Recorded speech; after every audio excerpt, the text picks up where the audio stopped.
Chers frères et sœurs, mesdames et messieurs, bien-aimés dans le Seigneur, soyez abondamment fortifiés dans le nom de notre Sauveur et Seigneur Jésus-Christ de Nazareth.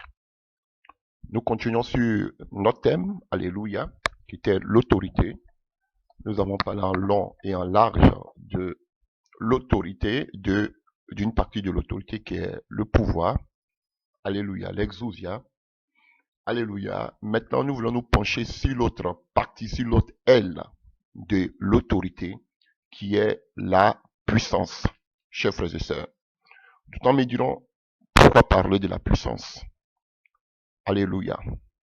Il est important pour nous de parler de la puissance.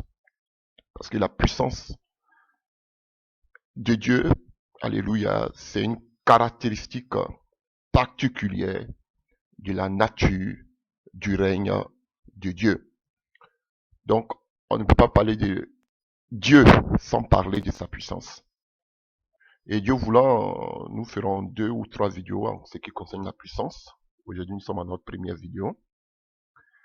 Et ce que je peux dire, alléluia, de la puissance, il vient d'un mot grec qu'on dit dunamis ou dynamis, alléluia, duquel est tiré, alléluia, on aura beaucoup comme ça, je vais vous donner plein d'exemples, alléluia, duquel est tiré le mot dynamite.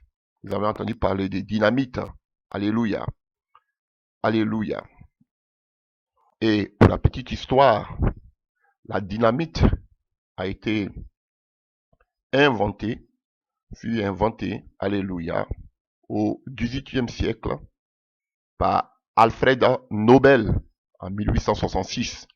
Vous entendez parler de prix Nobel, prix Nobel, prix Nobel.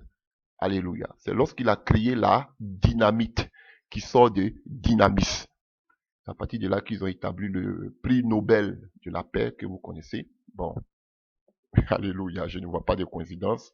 Prix Nobel, alléluia, qui parle de dynamite et puis on parle du prix Nobel de la paix. Bon, ce sont eux qui voient. Alléluia. Donc, chers frères et sœurs, et on sait que la dynamite, alléluia, c'est l'expression de la puissance. Alléluia. La dynamite, alléluia, revêt un caractère spectaculaire, un caractère explosif. Alléluia. Voici, de façon terre à terre, vous laissez même le mot dynamisme, mais la dynamite, alléluia, parle de la puissance, parle de l'explosion, alléluia, parle du spectaculaire. Alléluia. Et je vais vous donner aussi d'autres mots qui sortent de dynamisme, beaucoup de mots, je vais vous donner aussi les définitions. Nous allons parler du grec et nous allons repartir depuis l'Ancien Testament. Alléluia. Dans l'Ancien Testament, on a beaucoup de, je pourrais dire beaucoup de définitions en ce qui concerne la puissance de Dieu. Dans le Nouveau Testament, en ce qui concerne la puissance de Dieu, on nous parle du mot dynamisme. Mais dans l'Ancien Testament, il y a beaucoup de mots qui nous parlent de la puissance de Dieu. Alléluia. Mais permettez-moi, chers frères et sœurs, alléluia, de vous dire, beaucoup pensent que ce n'est pas important. Si.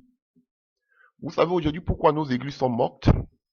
Vous savez aujourd'hui pourquoi il n'y a pas de conversion? C'est parce que l'église a peu de puissance. Alléluia. C'est simple.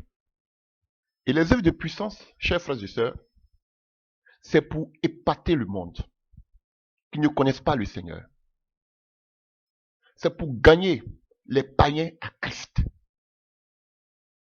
Ah oui, chers frères et sœurs. Mais dans l'église, on nous parlera des dons. Dans l'église, on nous parlera de la parole avec laquelle nous devons persévérer jusqu'au retour du Seigneur. Mais parlons des prodiges, des miracles, alléluia, c'était pour amener les païens à la repentance. Ah oui. Ce n'est pas la parole de Dieu seulement qui amène les gens à la repentance. Ce n'est pas l'évangile qui amène seulement les gens à la repentance. C'est faux. Alléluia. Celui qui ne connaît pas le Seigneur veut voir la manifestation de ce que tu lui prêches. Voilà pourquoi Jésus a pris tout son temps pour annoncer l'évangile avec puissance, y compris les apôtres. Et on va voir aussi dans l'Ancien Testament. Chers frères et sœurs, vous ne pourrez pas gagner seulement les païens avec la parole, ça les saoule. Ils veulent voir la manifestation de la puissance de votre Dieu. Parce que dans le monde, ils ont vu aussi d'autres puissances. On va voir le cas de Moïse tout à l'heure. La puissance de Dieu envoie les païens à la repentance. Alléluia. Je vous montre un exemple. Voyons dans le livre de Matthieu 11 à partir du verset 20. Alors, Matthieu 11 à partir du verset 20. Alors, il s'est mis à faire des reproches aux villes, c'est Jésus, dans lesquelles avaient eu lieu la plupart de ces miracles, parce qu'ils ne s'étaient pas repentis. Jésus dit, malheur à toi Chorazine, malheur à toi Bethsaïda, car si les miracles qui ont été faits au milieu de vous avaient été faits dans Tyr et dans Sidon, il y a longtemps qu'elles se seraient repenties, en prenant le sac et le sang. C'est pourquoi, je vous le dis, au jour du jugement, Tyr et Sidon seront traités moins rigoureusement que vous. Et toi, Capernaum, qui a été élevé jusqu'au ciel, tu seras abaissé jusqu'au séjour des morts. Car si les miracles qui ont été faits au milieu de toi avaient été faits dans Sodome, elles subsisteraient encore aujourd'hui. C'est pourquoi je vous le dis, au jour du jugement du pays de Sodome sera traité moins rigoureusement que toi. Alléluia. Chers frères et sœurs, est-ce que vous comprenez? Donc, chers frères et sœurs, vous voyez, toutes les villes qui citent, ce ne sont pas des villes. Il y avait des miracles qui ont été faits dans des villes à Capernaum, qui était à la frontière, alléluia, et au nord d'Israël, alléluia. Capernaum qui était une ville portuaire, alléluia, qui était à la frontière de l'Israël. Donc, vous voyez, dans toutes ces villes-là, alléluia, Jésus fait des reproches à ces villes parce qu'il y a eu des miracles qui ont explosé dans ces villes, mais les gens ne se sont pas repentis. Pourquoi? Parce que c'était des Israélites. Et il dit, si ces miracles avaient été faits dans des pays étrangers, il y a longtemps qu'ils se seraient repentis. Donc, la puissance de Dieu, les miracles apportent les gens qui ne sont pas convertis à la repentance, à la conversion.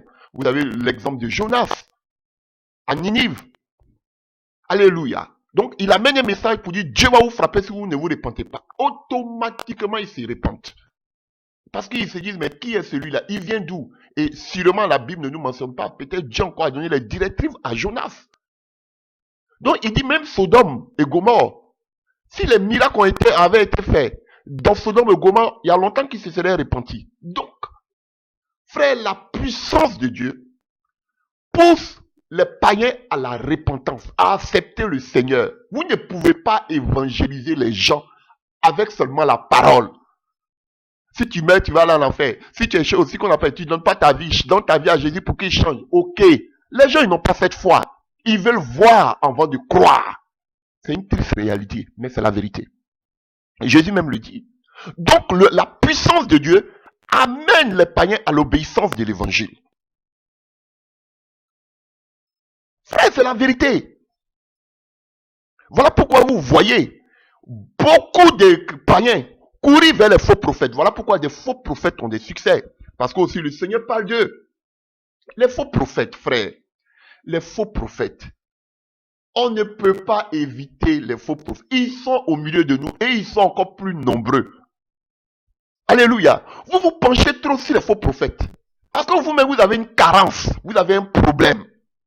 Vous ne manifestez pas la puissance de Dieu. Voilà pourquoi trop, c'est vrai, on dénonce par rapport pour des nouveaux dans la foi, chers frères et sœurs. Mais en tant qu'un véritable enfant de Dieu, qui a la puissance de Dieu, nous devons affronter les faux. C'est ça qui est la vérité biblique. Chers frères et sœurs, c'est vrai. Matthieu 7, verset 22 nous dit, ceux qui me disent Seigneur, Seigneur, n'entreront pas dans le ciel, celui qui fait la volonté de mon Dieu. Ok, à partir du verset 22. Seigneur, n'avons-nous pas prophétisé par ton nom? N'avons-nous pas chassé les démons en ton nom? N'avons-nous pas fait beaucoup de miracles par ton nom? Alléluia. Vous voyez, ils ont les mêmes caractéristiques. Parce que vous allez voir, on va voir dans l'Ancien Testament, partout où on parle de puissance, il y a toujours les prodiges et les miracles qui accompagnent. Dans l'Ancien Testament, c'est vraiment explicite. Alléluia, chers frères et sœurs. On ne peut pas les empêcher. Alléluia. C'est difficile de reconnaître un faux prophète. Le Seigneur Jésus nous a donné un seul indice. Les actions, les œuvres, leurs fruits. Chers frères et sœurs, c'est en cela que je vais répondre à des personnes. J'entends des personnes dire que, oui, on ne doit pas imposer les mains. Paul a dit à Timothée, n'impose pas les mains comme ça, n'impose pas les mains, n'impose pas les mains. Mes frères, par cet enseignement, vous serez frappés. Vous allez vous repentir sûrement. Alléluia. Alléluia, chers frères et sœurs. Quand je vais vous donner la définition dans l'Ancien Testament de ce que c'est que le dynamisme, frère, vous allez comprendre beaucoup de choses. Et Paul n'a jamais dit à Timothée qu'il ne fallait pas qu'il impose les mains. C'est pas ce qu'il dit. Non, non, non, non. Alléluia. Paul a dit à Timothée, simplement, Timothée, ne te précipite pas à imposer les mains. Sinon, il ne lui a jamais dit de ne pas imposer les mains. Et l'enseignement qu'on va faire, ça va vous faire beaucoup de bien. Sinon, autrement dit, alléluia, on voit même Timothée. Je prends du passage rapidement et je reviens. Dans le même livre de Timothée, quand vous prenez le livre de 1 Timothée 4 à partir du verset 14, il dit à Timothée son fils de ne pas négliger, alléluia, le don qu'il a reçu par la prophétie avec imposition des mains des anciens, du collège des anciens. Donc, ce sont les anciens qui ont imposé les mains à Timothée. Imaginez, ils étaient combien d'anciens? Supposons qu'ils étaient 10 anciens. Donc, 10 anciens et un homme à 2 mains. Donc, supposez que maintenant, chaque ancien met sa main sur la tête de Timothée. 10 anciens, ça fait au moins 20 mains qui sont là. Donc, toutes ces mains-là étaient sur la tête de Timothée. Alléluia, chers frères et sœurs. Et vous pouvez voir même aussi dans le livre de 2 Timothée 1 à partir du verset 6. Alléluia. Timothée avait reçu aussi le don par l'imposition des mains de Paul. 2 Timothée 1 à partir du verset 6. Donc, il ne dit pas à Timothée, alléluia, de ne pas imposer les mains aux malades. Mais il dit de ne pas se précipiter. Il parle par expérience. Et j'ai fait aussi ces expériences dans la vie. Alléluia. Par exemple, j'ai croisé des femmes très belles, un tant soit peu qui venaient à la prière avec nous. Mais elles étaient venues en mission, c'était des sorcières.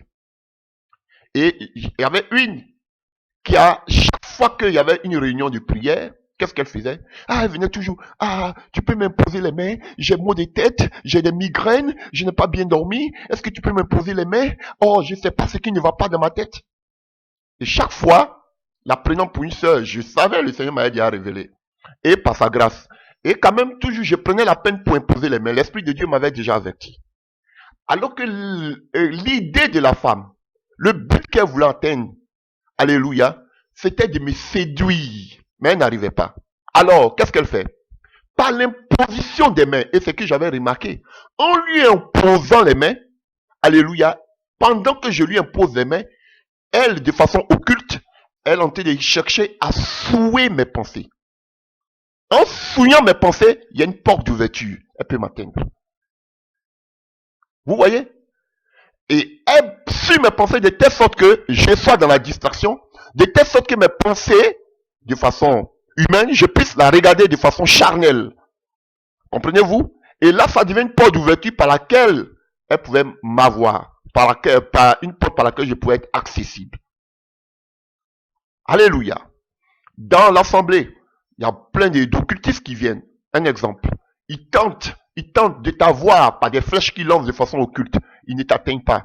Souvent, ils viennent pour que tu leur imposes les mains. Et en leur imposant les mains sur la tête, tu peux automatiquement, alléluia, recevoir, alléluia, des attaques occultes, des envoûtements.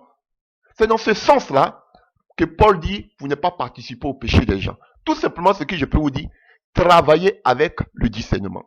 Mais il y a des programmes où il y a beaucoup de personnes qui viennent, tu imposes les mains sans, oui, parce que on va faire l'enseignement, ça va vous faire du bien. Tu peux imposer les mains aux gens sans arrière-pensée. Parmi eux, moi pratiquement j'ai beaucoup parcouru les villages. Frère, dans les villages, il y a beaucoup qui font la sorcellerie. On impose les mains. Souvent, je n'impose pas les mains. Alléluia. Mais souvent, tu arrives que tu imposes les mains aux personnes même qui sont des sorciers. Mais Dieu, dans sa grâce, te protège. Donc, ne faites pas de cela une doctrine, comme ça se faisait comme l'auteur de Hébreux 2. Alléluia. Hébreux, il nous dit, alléluia. Hébreux 6 à partir du verset 2. Il parle alléluia, de la doctrine. C'est une doctrine, l'imposition des mains. Il parle de cela comme étant une doctrine. S'ils viennent, ils allaient parler de ça. Comment imposer les mains? Alléluia. Mais l'enseignement que nous allons faire va vous dépasser. Alléluia. Chers frères et sœurs, parlons de la puissance. Alléluia. On ne peut pas parler de puissance sans imposer les mains. C'est pas possible. Ok, ça c'est une parenthèse. Donc, chers frères et sœurs, ça va vous faire beaucoup de bien. Donc, il n'a pas dit à Timothée de ne pas imposer les mains. Il a dit à Timothée de ne pas se précipiter. Mais vous allez voir combien de fois Paul a imposé les mains aux gens. Combien de fois? Alléluia, chers frères et sœurs. Alors, donc c'est ce qui concerne la puissance, les miracles, les prodiges, concerne le peuple qui n'est pas chrétien. Concerne les païens. Alléluia. C'est du spectaculaire. C'est de l'explosion, de la démonstration de la nature de Dieu. Alléluia. De la gloire de Dieu, du règne de Dieu. Par sa parole. Alléluia, chers frères et sœurs. Et quand vous verrez dans le livre de Marc 16, à partir du verset 19, que vous connaissez, Jésus fut enlevé à la droite de Dieu. Et ils allaient prêcher partout le Seigneur, travaillant avec eux et confirmer la parole par les miracles qui l'accompagnaient. Donc ça doit vous accompagner lorsque vous partez annoncer l'évangile. Tu ne peux pas l'annoncer l'évangile aux païens s'il n'y a pas la puissance de Dieu. Voilà pourquoi il n'y a pas de conviction réelle. Parce que on voyait des magiciens qui abandonnaient la magie parce qu'ils ont vu la puissance qui découlait de Paul.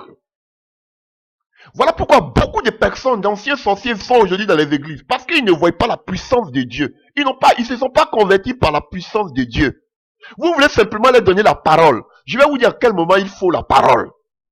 Pour des nouveaux convertis, pour des nouvelles personnes qui n'ont jamais entendu parler de Jésus, qui veulent donner leur vie à Jésus, ils doivent voir la manifestation de la puissance de Dieu. Et ça va les pousser à avoir confiance en ce Dieu. Frère, vous ne pouvez pas fuir cela.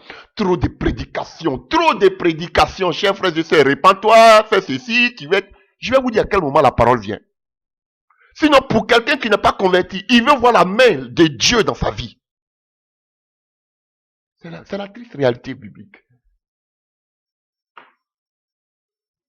Maintenant, chers frères et sœurs, une fois que les gens sont convertis, vous prenez dans le livre de l'Apocalypse 3, on nous parle de l'église de la Philadelphie, l'église de l'amour. Jésus dit quoi? Cette église avait peu de puissance, mais elle a gardé sa parole. Alléluia. Jusqu'à ce que Jésus revienne. Alléluia. Il parle de Satan, la synagogue de Satan, et alléluia, de l'épreuve, de l'heure, de la tentation qui va venir sur le monde entier pour prouver ses habitants de la terre. Je viens bientôt, retiens ce que tu as afin que personne ne prenne ta couronne. Celui qui vaincra, je ferai de lui une couronne dans le temple de mon Dieu et il n'en sortira plus. J'écrirai sur lui le nom de mon Dieu et le nom de la ville de mon Dieu, la nouvelle Jérusalem qui descend du ciel d'auprès de Dieu et mon nom nouveau. C'est que celui qui a des oreilles à entendre, c'est que l'Esprit dit aux églises. Chers frères et sœurs, vous avez compris. Et cela vient juste après l'église de la Odyssée. Donc, chers frères et sœurs, dans les derniers temps, on parle de l'église. Maintenant, dans l'église, là, chers frères et sœurs, pour persévérer jusqu'au retour, parce qu'on parle de l'eschaton ici, de l'eschatologie. Alléluia, des choses, des signes des derniers temps. Donc, vous voyez, pour persévérer maintenant jusqu'à ce que Jésus vienne, l'église a besoin de la parole, d'être enracinée dans la parole. Chers frères et sœurs, ne pas parce qu'il y aura beaucoup de faux prophètes, et juste après ça vient l'église de la Odyssée, qui va abandonner cette parole, qui va se tourner vers notre évangile qui est la prospérité. Donc, il faut que les personnes soient ancrées dans la parole. Et dans cette même église de la Odyssée, vient aussi les faux prophètes. Donc, si tu n'es pas ancré dans la parole, frère, tu risques d'être séduit.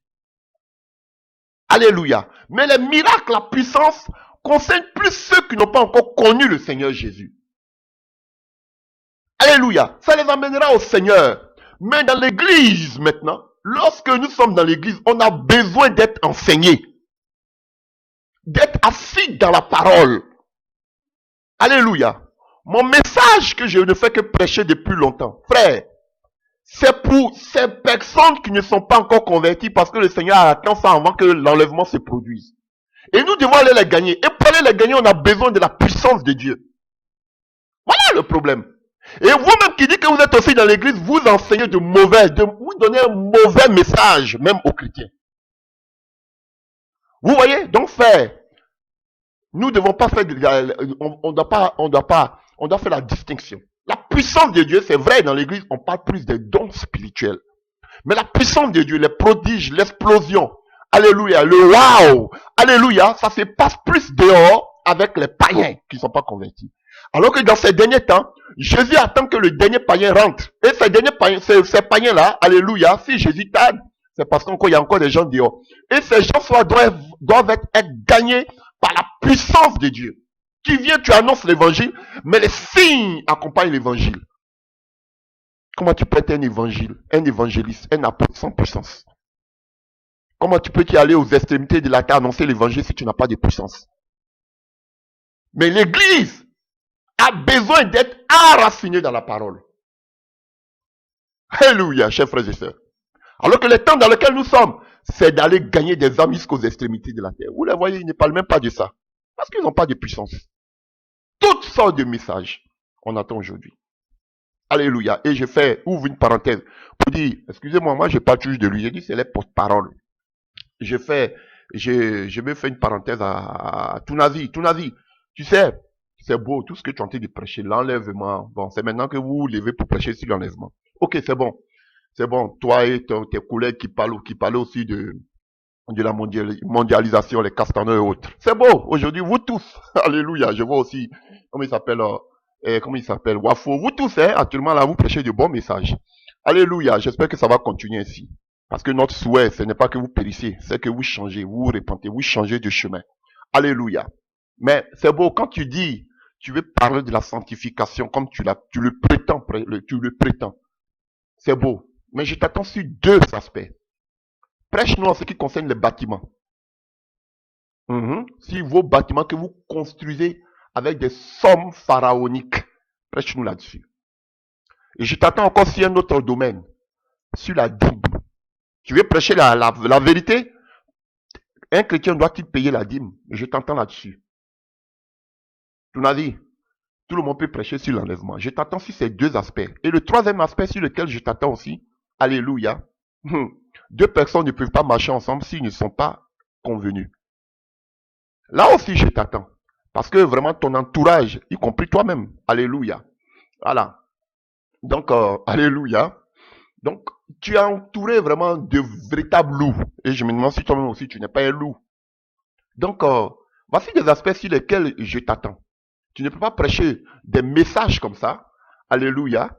Et demain encore aller te retrouver avec des voleurs, te retrouver avec des impies, te retrouver avec des adultères, te retrouver avec, alléluia, des magiciens, te retrouver avec des homosexuels.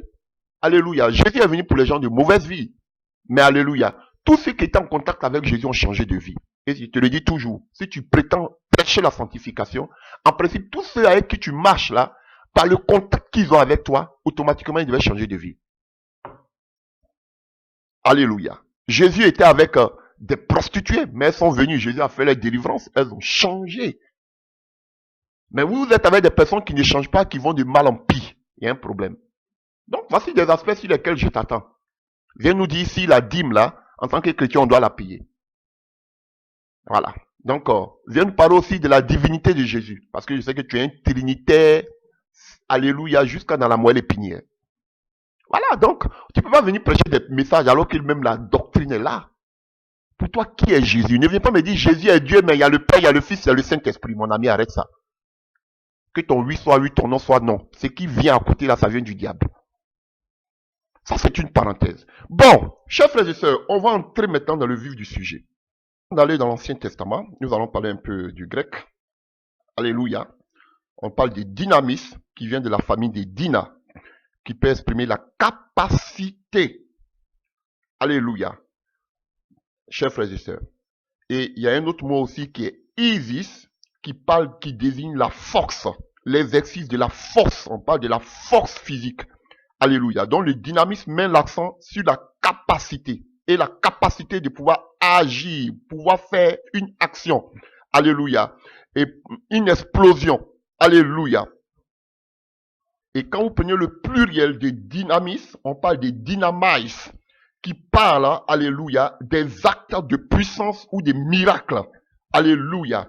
De l'explosion. Donc, on parle de miracles et prodiges, chers frères et sœurs. Et ça, c'est le pluriel de dynamisme qui est dynamite, chers frères et sœurs. Vous voyez? Donc, on parle aussi de puissance et de force. Alléluia. Pour parler de la puissance de Dieu. Alléluia. De l'exercice de la puissance de Dieu, de la démonstration de la puissance de Dieu, chers frères et sœurs. Parler de puissance, c'est parler aussi de l'action de Dieu dans la vie de quelqu'un.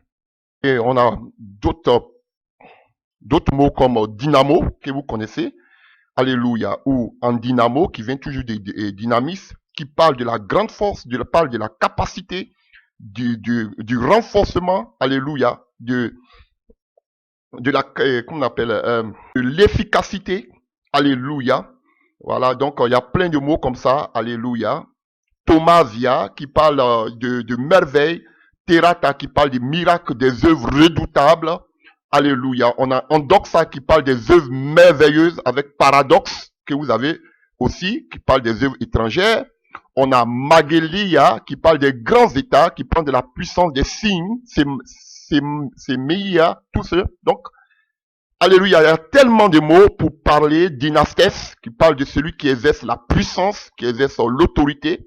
Alléluia, alléluia, qui manifeste la puissance de Dieu. Donc, il y a plein de mots, alléluia, Dynatos, qui parle de la capacité. Donc, chers frères et sœurs, il y a beaucoup de mots grecs comme ça, qui tournent tous autour de la racine qui est dynamis. Alléluia, pour parler de la puissance. Alléluia, chers frères et sœurs. Donc, comprenez que la puissance de Dieu, c'est la démonstration, c'est quelque chose qui est explosif, qu'on voit, qu'on peut palper, on peut toucher. Chers frères et sœurs, alléluia. Il y a tellement de passages bibliques, mais on va aller depuis le début. Alléluia. Donc, la puissance de Dieu, chers frères et sœurs, c'est dans le Nouveau Testament, on est toujours dans le grec, hein. On parle de la force, on parle de la capacité, de l'efficacité, du revêtement, des miracles, des prodiges. Alléluia. C'est en ce qui concerne le Nouveau Testament, dans le grec, chers frères et sœurs. Maintenant, nous, on va aller d'abord depuis l'hébreu, depuis l'Ancien Testament, là où vous allez comprendre quelque chose. Nous allons faire un enseignement qui va nous faire beaucoup de bien. Alléluia. Donc, chers frères et sœurs, on va dans l'Ancien Testament. Nous allons commencer. Alléluia.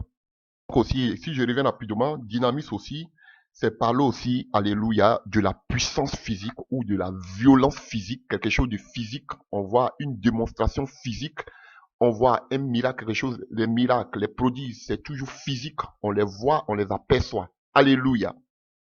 Quand on parle de la puissance, on fait toujours allusion, alléluia, à une transformation physique, à une guérison, à une délivrance. C'est quelque chose de physique, différent du pouvoir. Alléluia. Chers frères et sœurs, quelqu'un qui était paralytique, on le voit, il marche. Alléluia.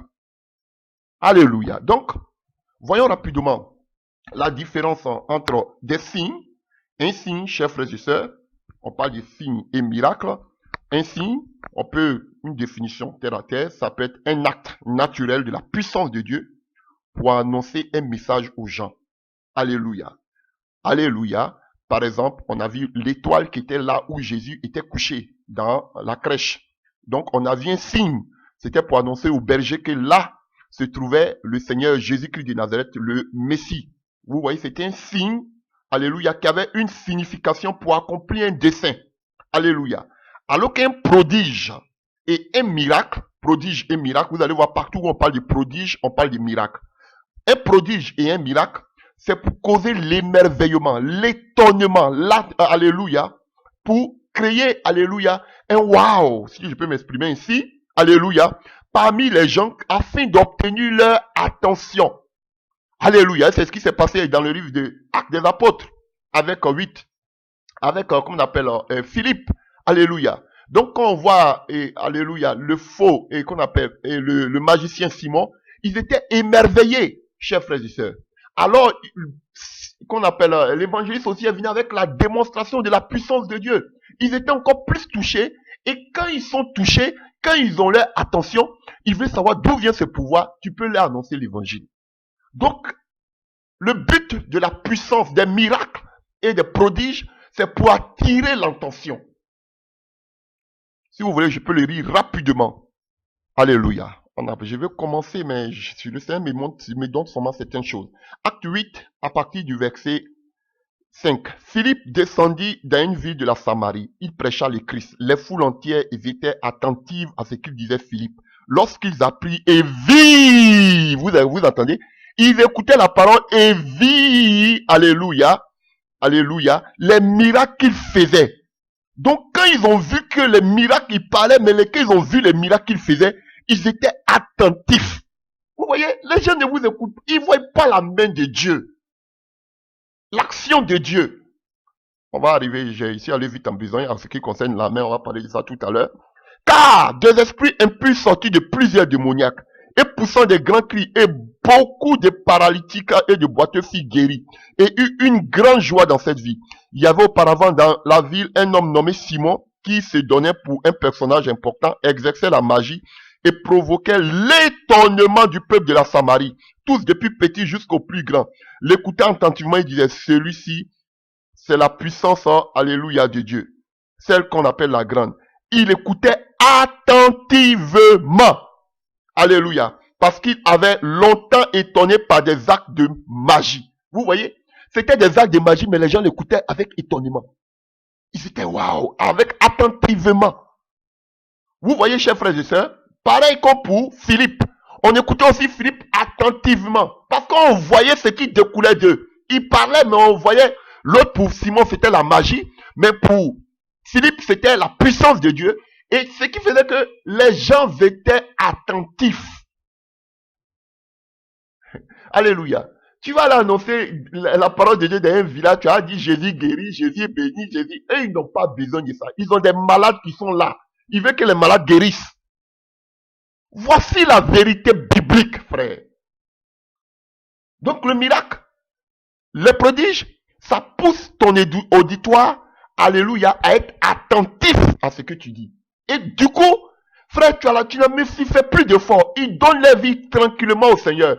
Ils vont dire oui, mais ils s'est donné leur vie à Jésus à cause des miracles. Ils n'ont pas donné leur vie à Jésus pour pleurer sur les péchés. Mon ami, frère et soeur, quand Jésus est venu là, il dit le royaume des cieux est proche.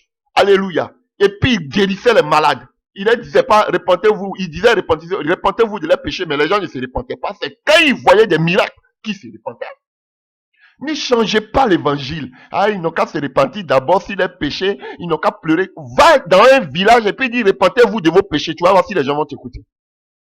Voilà. Vous êtes là devant vos ordinateurs. Vous êtes en train de jacasser. Allez-y dans les villages. Nous, on a fait les villages. On sait de quoi on parle. Frère, tant qu'ils n'ont pas vu, voici un exemple dans la Bible. Ils ne croiront pas. Tu as dit change de vie. Si Jésus vient, ceux qui meurent, ils veulent voir la délivrance. Ils veulent voir des possédés être guéris. Comme ça, ils se disent, ah, mais d'où vient cette puissance? Et dans la curiosité, ils donnent leur vie à Jésus. Et lorsque maintenant ils donnent leur vie à Jésus, vous commencez à les enseigner. Voilà pourquoi vous êtes tenté d'effrayer les païens. Tu vas mourir, tu vas aller à l'enfer, tu vas aller à l'enfer. Jésus là, il est venu même avec l'amour. Tu vas aller à l'enfer. Donne ta vie, mon ami. Les Gédions et autres là. On veut voir la puissance de Dieu avec vous. Oui, vous parlez. Mon ami, on veut voir ce que Dieu fait avec vos mains. C'est clair. Maintenant, quand la personne a vu, la personne dit vraiment, j'avais des fétiches, j'avais des livres magiques comme au temps de Paul, voilà, je les dépose. Ça, c'est un acte de la repentance. Parce qu'ils ont vu. Avant que les magiciens là ne déposent leurs livres devant Paul, c'est parce qu'ils avaient vu les miracles que Paul déjà opérait. Avant, quand vous prenez Acte 19, avant même, on parle de ceux qui ont donné leur livre de magie. Ça, c'est en Acte 19, à partir du verset 18. Mais juste avant, on nous parle de l'histoire des 7 filles de Séva. Et on dit que la crainte s'empara des gens. Même au milieu des apôtres, la puissance de Dieu faisait que même les gens avaient peur. Frère, c'est la vérité. Voilà pourquoi l'église aujourd'hui a un problème. Alléluia. On ne pourra pas convertir les gens avec des paroles. Ils veulent voir. C'est ça la vérité. Et tant qu'ils sont convertis, on les enracine dans la parole. À persévérer jusqu'au retour du Seigneur. Alléluia. Et dans l'hébreu, dans l'Ancien Testament, pour parler de puissance, on a 3 mots. Alléluia. On a le koach. Alléluia. Ou bien l'os, ou bien le gebura, qui parle de la force physique. Alléluia. On parle de la force physique. Les miracles. Alléluia. Comme je vous ai dit, parlant des miracles et des prodiges, c'est la force physique. Le deuxième thème, alléluia, pour parler de la puissance de Dieu, on parle des séroa, qui parle du bras de l'Éternel, de Dieu. Et le troisième mot, on parle du yad, qui parle de la main de Dieu, pour désigner la puissance de Dieu. Donc, les 3 mots vont toujours ensemble. Alléluia. Le koach, ou bien le os, ou bien le gebura, qui désigne la force physique, qui parle des signes et des miracles, qui sont opérés par quoi? Par le séroa, qui est le bras, et par le yad, qui est la main de Dieu. Alléluia. Et là, maintenant, on commence notre enseignement. Chers frères et sœurs. Donc, vous qui dites qu'on ne peut pas imposer les mains, déjà même parler de puissance là même, c'est la main de Dieu qui opère. Et je vais vous le montrer. Alors, on a parlé du yad ici, qui est la main, et du séroa, qui est le bras, et du quach, qui est quoi? La force physique, la puissance physique, qui sont les miracles et les prodiges. Chers frères et sœurs, voyons maintenant, père, frère, l'explication. On parle de la main de Dieu. Frère, il n'y a pas de miracle, il n'y a pas de prodige sans la main de Dieu. Alléluia. Chers frères et sœurs, allons-y en profondeur. Le yad, qui veut dire la main de Dieu, alléluia, parle du yod. Ne soyez pas embrouillés. Alléluia. Le yod, la main qui signifie la main, et le yod, c'est la 10e, alléluia, la 10e lettre de l'alphabet hébraïque. Le yod. Alléluia. Chers frères et sœurs, et le yod, alléluia, la présence de Dieu déjà. Frère, vous voyez, on nous parle du tétragramme, les 4 lettres. Alléluia. Les tétragrammes, qui est le nom divin de Dieu. Les 4 lettres. Je parle un peu en français. On a le J, on a le H, on a le W, et puis on a le H, le tétragramme, les 4 lettres. Donc, frère, le yod là, c'est la première lettre qui compose le tétragramme. Le yod. Donc, c'est la première lettre qui compose le nom divin de Dieu. Donc, c'est ça, la main de Dieu. Et c'est cette main-là qui a tout créé. Oh, alléluia. Et ce nom, ce tétragramme-là, ces 4 lettres-là, le J, je parle en français, le H, le W, le H, on le retrouve 7000 fois dans l'Ancien Testament. Si vous voulez aussi dans la Bible. 7000 fois, le 7. La perfection, l'absolu. Alléluia. Chers frères et sœurs. Donc ici, quand on parle, je vous ai parlé de la main, qui veut dire le yad. Quand on parle de puissance en hébreu dans l'Ancien Testament, on fait allusion au quach, qui est la démonstration de la puissance quand on voit la force physique. Alléluia. On a le bras de l'Éternel et on a la main de l'Éternel. Et la parlant de la main de l'Éternel, on appelle ça le yad. Le yad qui sort du yod, qui est la 10e lettre de l'alphabet hébraïque. Et encore, on va en profondeur. Et le yod, c'est la première lettre du nom divin de Dieu, le tétragramme. Parce que quand Dieu s'est révélé à Moïse, dans le livre des Actes, dans le livre de Exode, alléluia, il demandera à Dieu quel est son nom.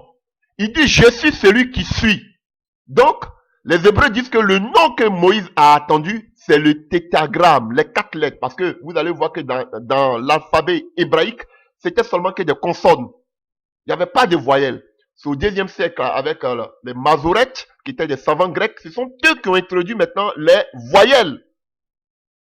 Alléluia. Donc, le nom divin de Dieu qu'il a écouté là, la première lettre qui est le J en français là, c'est ça qui est le Yod. Alléluia. Et le Yod là, alléluia, vient du Yad, la main de Dieu. Et encore, nous partons en eau profonde. Alléluia. Et le Yod, quand vous allez voir, c'est comme une virgule, hein, quand vous allez prendre dans l'alphabet hébraïque. Alléluia. Le Yod là, il est à peine plus grand qu'un point. C'est la plus petite lettre, alléluia, la plus petite des lettres de l'alphabet hébraïque. Le Yod, le J que vous voyez là, quand vous allez voir, vous allez voir, c'est comme une virgule. C'est la plus petite lettre, alléluia, de l'alphabet hébraïque. Mais c'est cette plus petite lettre qui contient plus de puissance.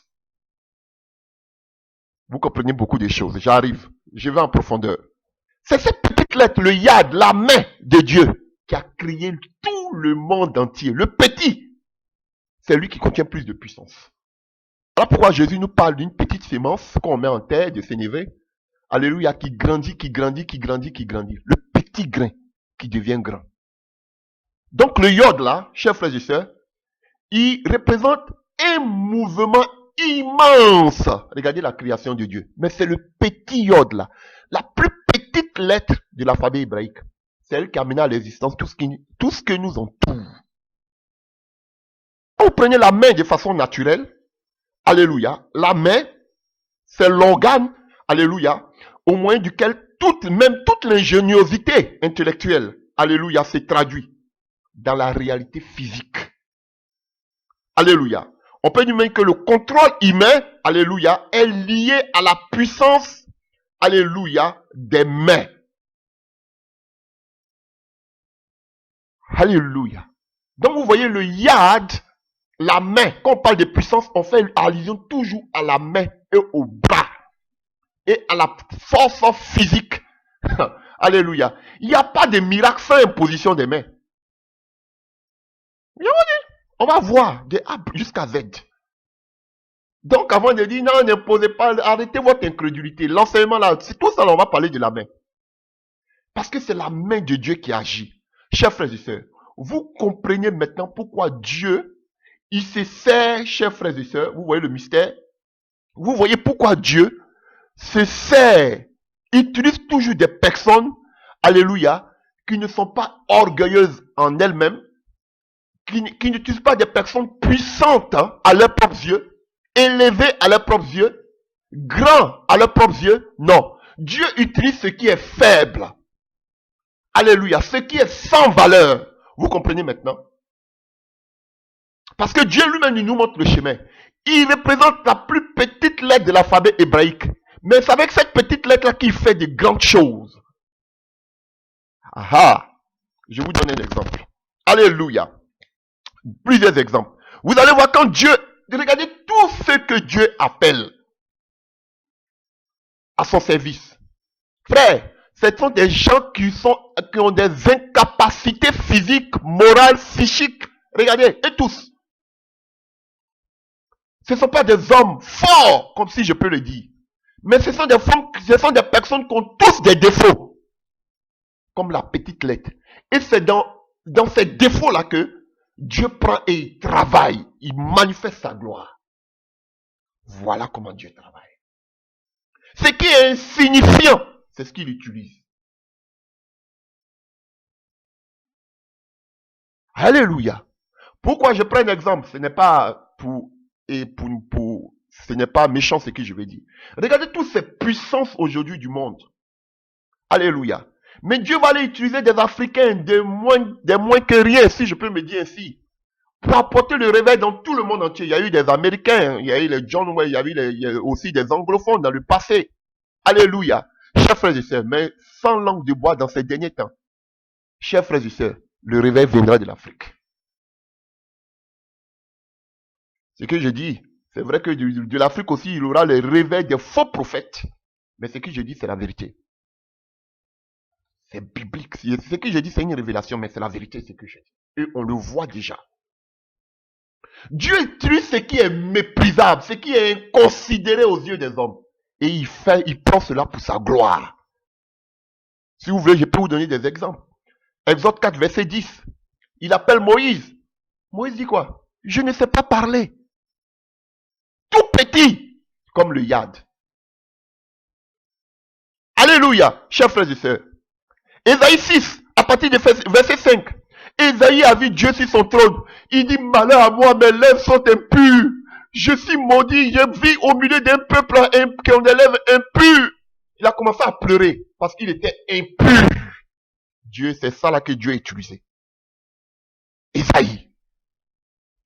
Alléluia, le 5e évangile, celui qui a plus parlé sur la naissance, sur toute la vie de Jésus, qui a prophétisé les temps messianiques, c'est Ésaïe. Il disait qu'il était impur, il était rien. Dieu l'utilise puissamment.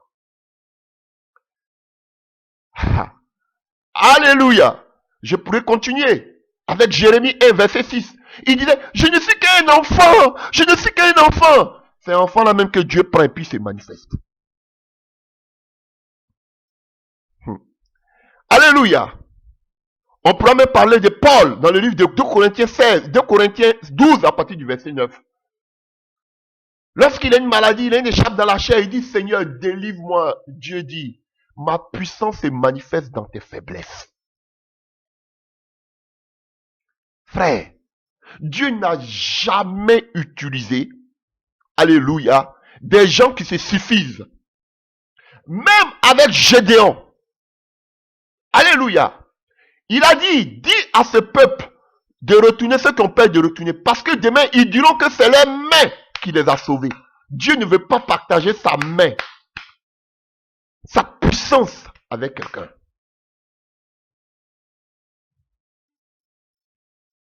Voilà pourquoi il prend des choses. Il te tire de la boue. Et nous allons voir un autre aspect aussi de la main de Dieu. C'est pas seulement que la puissance. Alléluia. Continuons. Et je vais, si vous voulez, si vous permettez, on va lire rapidement. Alléluia. 2 passages. Matthieu 11, à partir du verset 19. Matthieu 11, à partir du verset 19. À partir du verset 25. En ce temps-là, Jésus prit la parole et dit, je te loue, Père, Seigneur du ciel, de la terre, de ce que tu as caché ces choses aux sages, aux intelligents, aux intelligents, et de ce que tu les as révélés aux enfants. C'est pas aux sages, aux grands de ce monde, mais aux enfants. C'est avec ceux-là que Dieu fait de grandes choses. La main de Dieu agit, l'action de Dieu agit. Alléluia. Et 1 Corinthiens 1, à partir du verset 28. 1 Corinthiens 1, à partir du verset 28. Alléluia. Et Dieu a choisi les choses viles du monde et celles qu'on méprise, celles qui ne sont point, pour réduire au néant celles qui sont, afin que nulle chair ne se glorifie devant Dieu. C'est ça le yod, la plus petite lettre. Des choses insignifiantes, mais qui ont une grande puissance. Alléluia. Donc, nous allons voir quelques exemples de la main de Dieu dans tout l'Ancien Testament. Pour parler de puissance dans l'Ancien Testament, on parle du bras de l'Éternel, on parle de la main de l'Éternel, on parle du quatch qu'elle a, puissance physique. Partout où vous voyez qu'on parle de la main, du bras de l'Éternel, on parle toujours de prodiges et de miracles. Et on a défini ce que c'est que les prodiges et les miracles. Alléluia. Et on a vu que c'est la main de Dieu qui a tout créé. Un des rôles premiers de la main de Dieu hors la création, en ce qui concerne l'homme, quand Dieu veut t'appeler pour son œuvre, quelle fait sa main dans ta vie? La première des choses que fait la main de Dieu dans ta vie, c'est de te façonner. Alléluia. C'est de te façonner. Allons-y voir rapidement dans le livre de Psaume 118, Psaume 119, pardon. Psaume 119 à partir du verset 73. Psaume 119, verset 73. Tes mains, non pas des mains de Dieu, m'ont créé. Elles m'ont formé. Donne-moi l'intelligence pour que j'apprenne tes commandements. Vous voyez? Donc les mains de Dieu, ce petit yad là, cette petite lettre, alléluia, c'est elle qui fait des grandes choses, c'est elle qui nous a formés, c'est elle qui nous a créés. Comme il a dit à Jérémie, avant que tu n'eusses été dans le sein de ta mère, je t'avais déjà appelé. Alléluia. Et quand nous prenons encore un passage que vous connaissez tous, dans le livre de Jérémie 18, Jérémie 18, Jérémie 18, à partir du verset 4, à partir du verset 2, lève-toi et descends dans la maison du potier. Là, je te ferai entendre mes paroles. À partir du verset 4. Et voici, il travaillait sur un tour. Le vase qu'il faisait, je descendis dans la maison du potier, voici, il travaillait sur un tour. Le vase qu'il faisait ne réussit pas. Comme il arrive à l'argile dans la main du potier, il en refit un autre vase. Alléluia. Et la parole de l'Éternel me fut adressée. Alléluia. En ces mots, ne puis-je pas agir envers vous comme ce potier, maison d'Israël, dit l'Éternel. Voici, l'argile est dans la main du potier. Ainsi vous êtes dans ma main, maison d'Israël. Alléluia. Voici un exemple.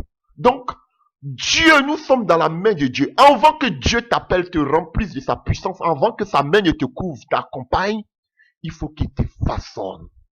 Tu dois être malaxé. L'argile doit être malaxée. Tu dois passer par le feu du rejet. Alléluia. Du mépris, de l'abandon. Ah, frère, tu veux servir Dieu? Si tu n'as pas encore pleuré de rejet, d'abandon, de solitude, chers frères et sœurs, c'est que tu n'es pas encore arrivé. Dieu te taille.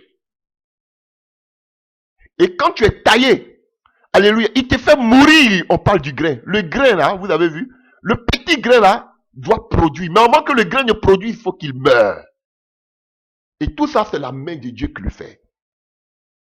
Frère, il va briser tous tes projets. Il va briser tout ce que tu es en train de programmer. Ton devant comme ton derrière, il bousille tout. De telle sorte que tu deviens comme Paul. Et tu peux dire, aujourd'hui, je considère les choses de ce monde comme étant de la boue, de la pecte. La mort, pour moi, est un gain. De telles personnes, Dieu les utilise puissamment. Mais la main de Dieu, avant que sa main t'accompagne, frère, sa main d'abord doit te former, doit te tailler, sa main doit te façonner. Frère, voilà pourquoi vous allez voir tous ces serviteurs.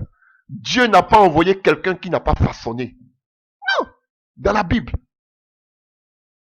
Alléluia. Il va briser ton orgueil, tes diplômes, tes longues études, il va les tailler. Ta connaissance humaine, il va la tailler. Tes connaissances, tes relations, il va tout tailler, frère. Tu dois l'appartenir à lui seul. Ah oui.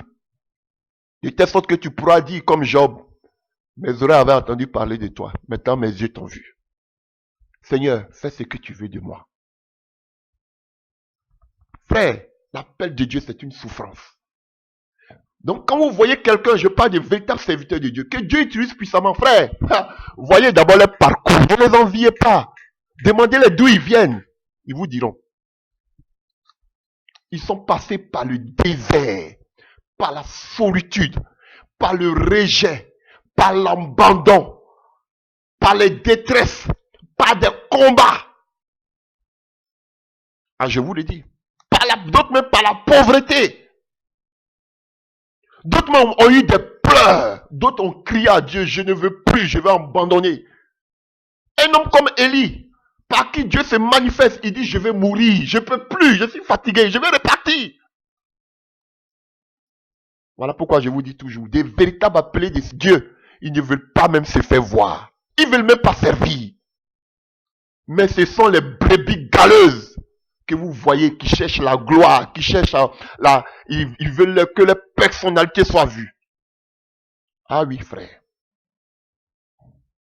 Parce que ce ne sont pas des gens que Dieu a réellement appelés. Vous les voyez comment la gloire, l'orgueil. Frère, est-ce qu'ils ont été façonnés?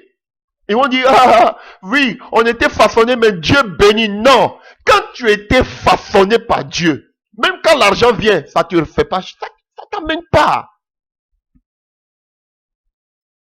Quand la gloire vient, ça t'amène pas, frère.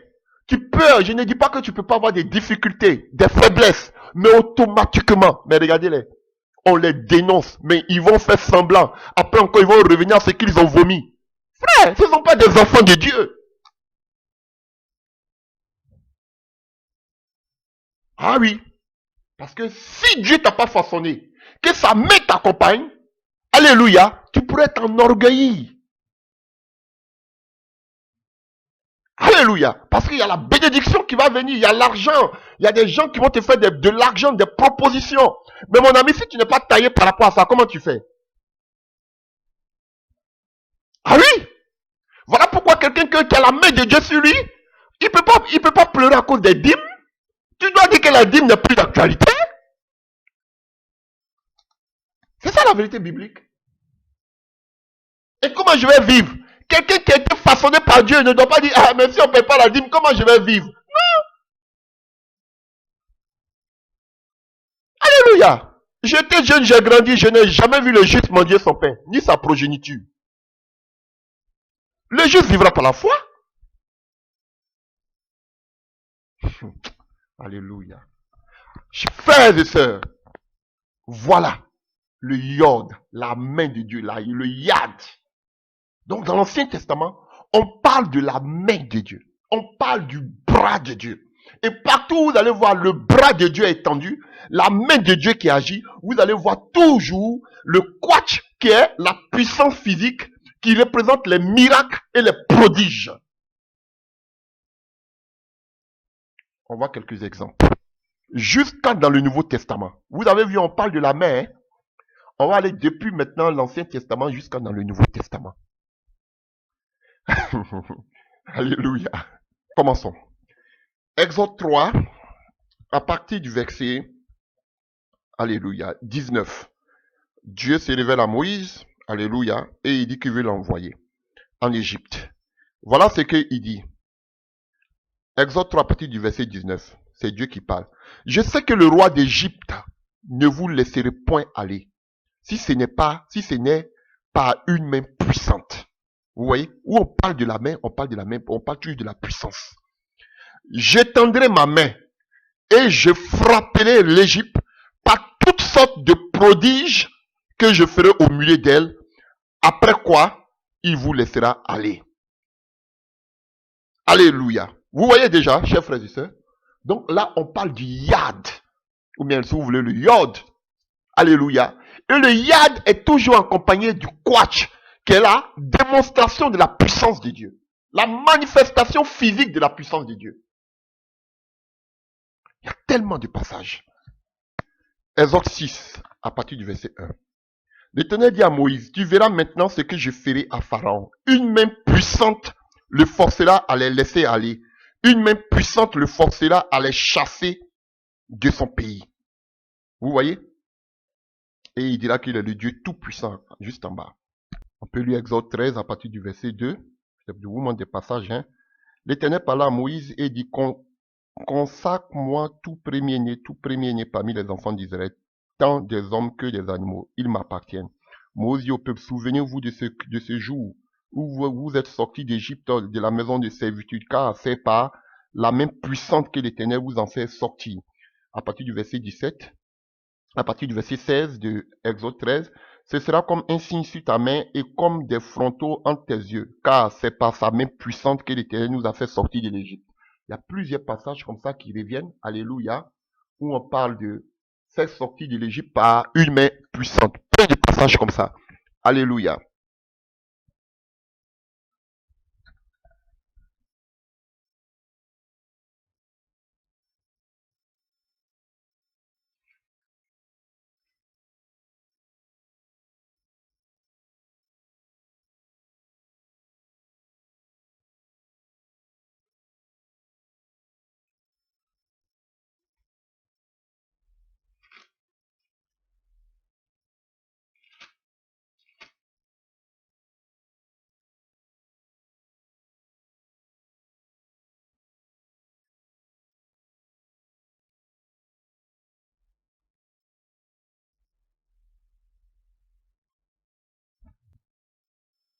Alléluia.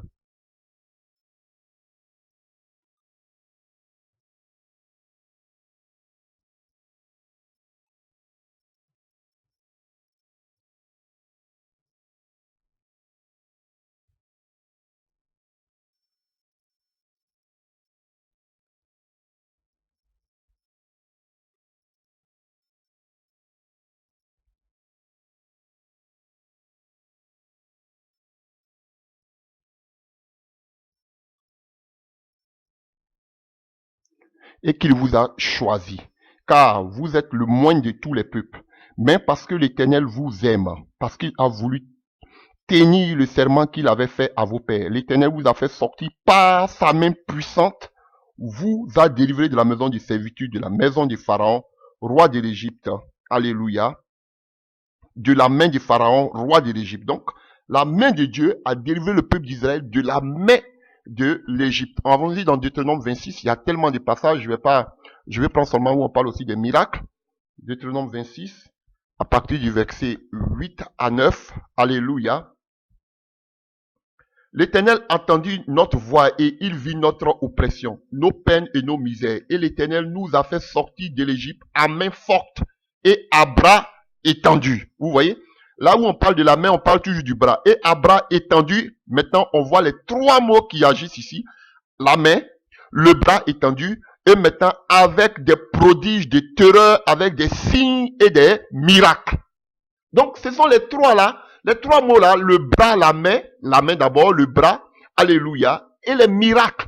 Ça accompagnait toujours. Dans l'Ancien Testament, c'était comme ça. Alléluia, chers frères et sœurs. Il y a beaucoup de passages, chers frères et sœurs. On reste toujours dans le même livre, dans le livre de Deutéronome 9, à partir du verset 29. Ils sont pourtant ton peuple et ton héritage, que tu as fait sortir de l'Égypte par ta grande puissance et par ton bras étendu. Vous voyez, on ne peut pas parler de bras ou de main sans la puissance de Dieu. Dieu manifeste sa puissance par son bras étendu, par sa main. Chers frères et sœurs, donc on ne va pas prendre tout notre temps à lire ces passages. Vous pouvez voir vous-même, vous pouvez voir dans l'Ancien Testament, vous voyez dans le lexique, vous pouvez voir taper bras de l'Éternel, ou bien dans l'Ancien Testament, ou bien la main de l'Éternel.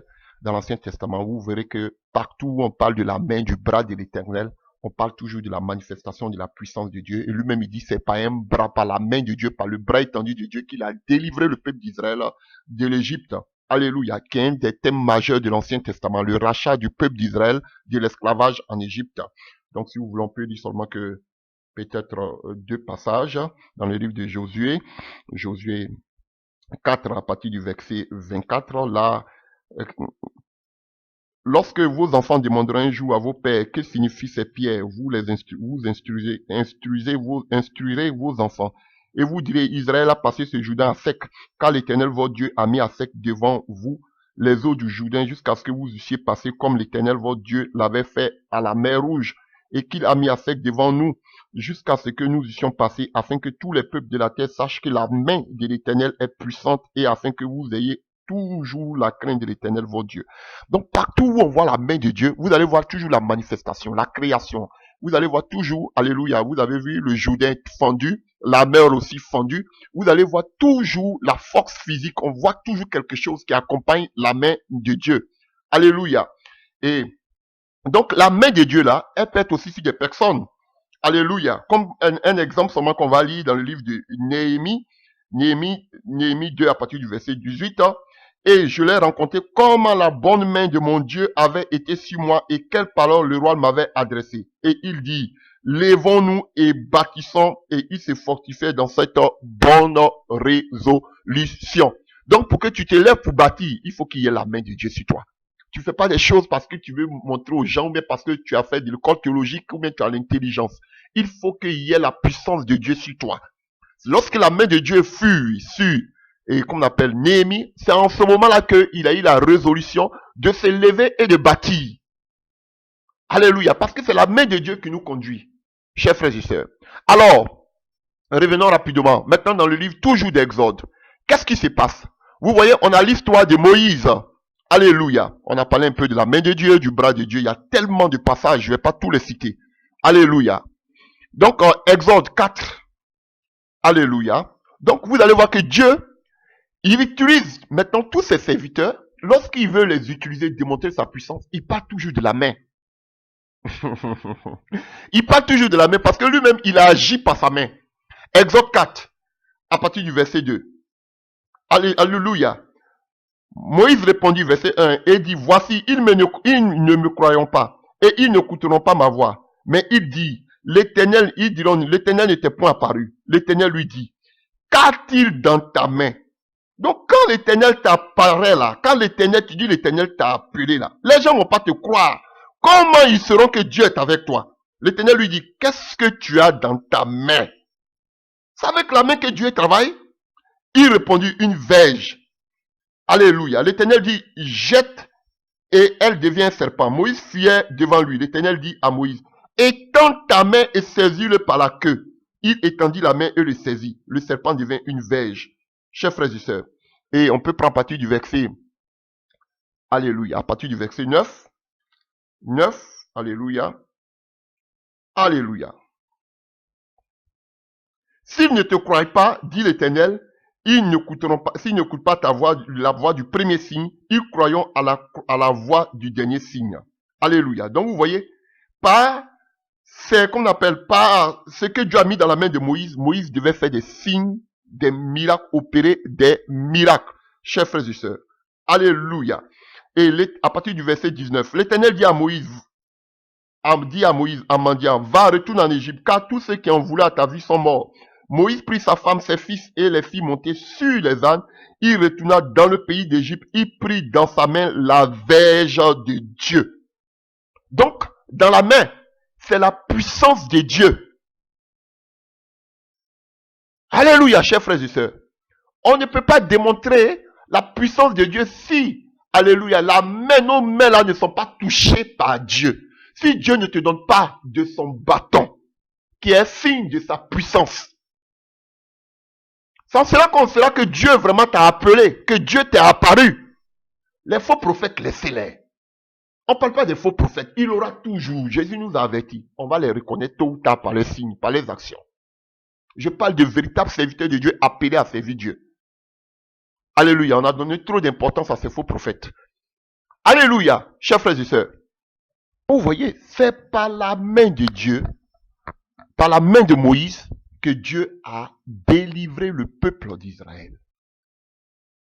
Alléluia, chers frères et sœurs, la main qui détient le pouvoir, la puissance de Dieu. Alléluia, chers frères et sœurs. Et vous allez voir, même quand on arrive dans le livre des Juges, lorsque le peuple de Dieu s'éloignait de Dieu, chers frères et sœurs, alléluia, qu'est-ce que Dieu faisait? Qu'est-ce que Dieu faisait? Il les mettait, alléluia, on nous dit, il y a des thèmes comme ça où on dit que la main de Madian était puissante sur Israël. Donc ils étaient sous la domination des puissantes mains étrangères. Alléluia. Parce que la main, c'est de la puissance. Alléluia, chers frères et sœurs. Vous voyez, et je vous ai parlé tout à l'heure du livre des Juges 7 à partir du verset 2, lorsqu'on parle de la main de l'homme, où Dieu dit à Gédéon, alléluia, si tu diminues pas le peuple, ils diront que c'est les mains qui les ont sauvés. Ce n'est pas tes efforts qui peuvent se manifester, démontrer la puissance de Dieu. C'est la main de Dieu qui doit travailler qu'on appelle en toi. Alléluia. Dieu ne veut pas partager sa gloire, alléluia, avec qu'on appelle quelqu'un, un homme. Non. Donc, frère, avant de poursuivre, mesdames et messieurs, nous allons encore lire un passage que Dieu me met à cœur dans le livre de Deutéronome 4, à partir du verset 32. Interroge les temps anciens qui t'ont précédé depuis le jour où Dieu créa l'homme sur la terre et d'une extrémité du ciel à l'autre. Il utilise jamais si grand événement et a-t-on jamais 8 choses semblables? Fut-il jamais un peuple qui a entendu la voix de Dieu parlant du milieu du feu? Vous voyez, comme tu l'as entendu, et qui soit demeuré vivant. Fut-il jamais un Dieu qui essaya de venir prendre à lui une nation du milieu d'une autre nation? Par des épreuves, par des signes, par des miracles et des combats, à main forte et à bras étendus, et avec des prodiges, des terreurs, comme l'a fait pour vous l'Éternel, votre Dieu en Égypte, sous vos yeux. Donc, frères et sœurs, vous voyez, C'est récurrent dans l'Ancien Testament. Où on parle de la puissance de Dieu, on va vous parler du bras, on va vous parler de la main. Alléluia. Maintenant, après Moïse, nous allons voir qu'il y a eu des juges. Alléluia. Et je vous ai dit tantôt, quand le peuple péchait, ils étaient sur la même puissante domination, de la même puissance des Philistins, des Madianites et autres. Et lorsque Dieu leur a envoyé toujours des juges. Alléluia. Il y a eu des guérisons dans l'Ancien Testament, telles que avec des résurrections même avec Élie, avec Élisée. Alléluia. Quand on prenait un roi 17, la veuve de Sarepta, son fils qui a été ressuscité. Alléluia. Vous allez voir aussi avec Ésaïe, dans le livre de Ésaïe 38 et Ésaïe 39, 38, 37, 38. Alléluia là-bas. On parle là du roi Ézéchiel qui était malade. On a vu qu'il fut guéri, chers frères et sœurs. Alléluia. Alors, nous avons vu la main de Dieu. Nous avons vu la main de Moïse. Alléluia.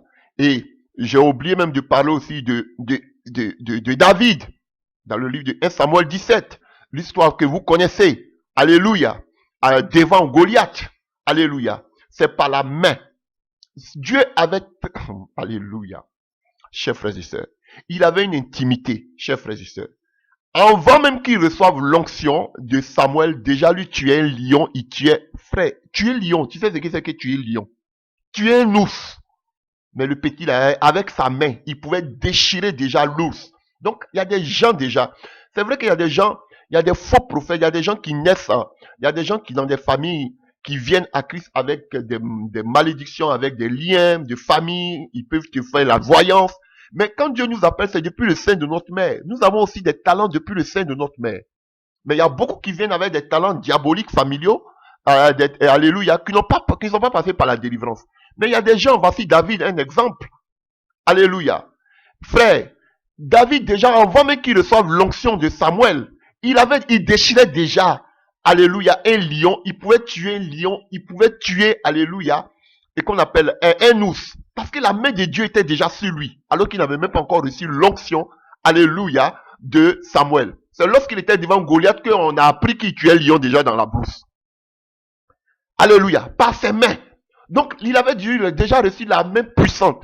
Et c'est avec cette même main-là qu'il pouvait aller combattre maintenant et il rentrait toujours victorieux. Donc, Dieu a toujours agi avec la main. Et c'est avec la main. Je peux prendre un passage si vous voulez. Rapidement. 1 Samuel 17. À partir du verset 40. 1 Samuel 17. 1 Samuel 17. À partir du verset 40. Il prit en main son bâton, comme Moïse, choisit dans le torrent 5 pierres polies et les mit dans sa gébissière de berger dans sa poche. Puis il s'affronte à la main, il s'avança contre le Philistin. Donc, frère, c'est avec cette main-là qu'il a terrassé le grand Goliath. La main de Dieu. Donc, des histoires comme ça, on en a plein dans l'Ancien Testament. La main de Dieu. Donc, vous voyez la main. On voit la main de Moïse. On voit la main comment on appelle, de David. Mais c'était plutôt la main de Dieu qui agissait dans les mains. Alléluia. Donc, pourquoi aujourd'hui Dieu ne peut pas agir avec nos mains? Parce que nos mains sont impures, comme lui-même le dit. La main de l'Éternel, Ésaïe 59, n'est pas courte pour agir. Mais ce sont nos crimes qui font que Dieu ne peut pas agir, qui bloquent la main de Dieu. Alléluia. Donc, je pourrais dire beaucoup de choses sur l'Ancien Testament. Vous avez déjà compris le contenu. Lorsqu'on parle de la puissance de Dieu dans l'Ancien Testament, on fait allusion à 3 choses. À la main de l'Éternel, au bras de l'Éternel, et on parle de prodiges et de miracles. Et les miracles étaient accompagnés toujours par la main, alléluia, par la main de Dieu, par le bras de Dieu. Donc vous avez déjà compris. Vous qui dites que la main, on ne peut pas imposer les mains, frère, on arrive maintenant dans le Nouveau Testament. Ça, c'est le premier enseignement. Sur la puissance de Dieu. C'est la manifestation de la puissance de Dieu. Alléluia. On va parler de Dieu, on fera 2 encore. Alléluia, chers frères et sœurs. Donc, on va regarder maintenant dans le Nouveau Testament. On parle des mains. Des mains. Donc, le bras, ok, mais on fait plus allusion à la main, qui est le yod, ou bien la consonne J. Alléluia, dans le nom divin de Dieu. Alléluia. Donc, on va voir maintenant dans le Nouveau Testament. On parle de la main, hein? Donc, on rentre maintenant dans le Nouveau Testament. Alléluia. On a vu dans l'Ancien Testament, nous sommes dans le Nouveau. Voyons d'abord avec Jésus. Alléluia. Acte, et j'ai dit acte, pardon. Marc 6. Alléluia. On dit que Jésus partit de là, il s'est rendu dans sa patrie. Ça veut dire en Galilée. Alléluia, à Nazareth. Alléluia. Quand le sabbat fut venu, il s'est mis à enseigner dans la synagogue. Beaucoup de gens qui l'entendirent étaient étonnés et disaient, d'où lui viennent ces choses? Comme je vous dis, quelle est cette sagesse qui lui a été donnée? Et comment de tels miracles se font-ils par quoi? Par ses mains. Les miracles se font par les mains. Alléluia. Par ses mains. N'est-ce pas le charpentier, le fils de Marie? Dieu utilise toujours des choses viles qui n'ont pas de considération. Et il manifeste sa puissance. On dit, n'est-ce pas le fils du charpentier? Alléluia. Le fils de Marie, le frère de Jacques, de José, de Jude et de Simon. Donc pour vous les catholiques, les cathos qui disent que Marie n'a pas eu d'autres enfants, Marie est Immaculée Conception. Alléluia. On nous parle des frères de Jésus ici. De Jude et de Simon. Et ses sœurs ne sont-elles pas ici parmi nous? Donc Jésus même avait des sœurs. Et il était pour eux une occasion de chute. Mais Jésus leur dit, un prophète n'est méprisé que dans sa patrie, parmi ses parents et dans sa maison. Il ne put faire là aucun miracle, si ce n'est qu'il imposa les mains à quelques malades et les guérit. Donc, vous voyez, c'était l'imposition des mains, la puissance de Dieu. Les guérisons, c'était l'imposition des mains. Je vais vous montrer des milliers de passages. Il y en a plein. Alléluia. Donc, on peut pas dire la même main de Dieu, depuis le commencement, qui a tout créé, qui était avec les Moïse, les David et autres, c'est la même main de Dieu qui agit maintenant dans le Nouveau Testament. Alléluia. Marc 1, à partir du verset 40. Un lépreux vient à lui et se jetant à genoux, il lui dit, d'un ton suppliant, si tu veux, tu peux me rendre pur. Jésus, ému de compassion, étendit la main, le toucha et dit, je veux, sois pur. Ainsi que la lèpre le quitta et il fut purifié. Chasser les démons, on n'a pas besoin d'imposer les mains. Mais quand on parle d'imposition des mains, généralement, alléluia, c'est pour des guérisons. Alléluia. Mais, il y a des situations où il y a des personnes qui sont possédées. Alléluia. En imposant la main à ces personnes, alléluia, ils peuvent avoir une manifestation démoniaque. Il y a des faux prophètes qui le font. Mais les gens, au lieu qu'ils soient libérés, les gens commencent à trembler. Ça aussi, de façon réelle. Quand tu es rempli de la puissance de Dieu, tu peux imposer aussi les mains aux personnes et aussi ces personnes peuvent avoir aussi ces mêmes réactions.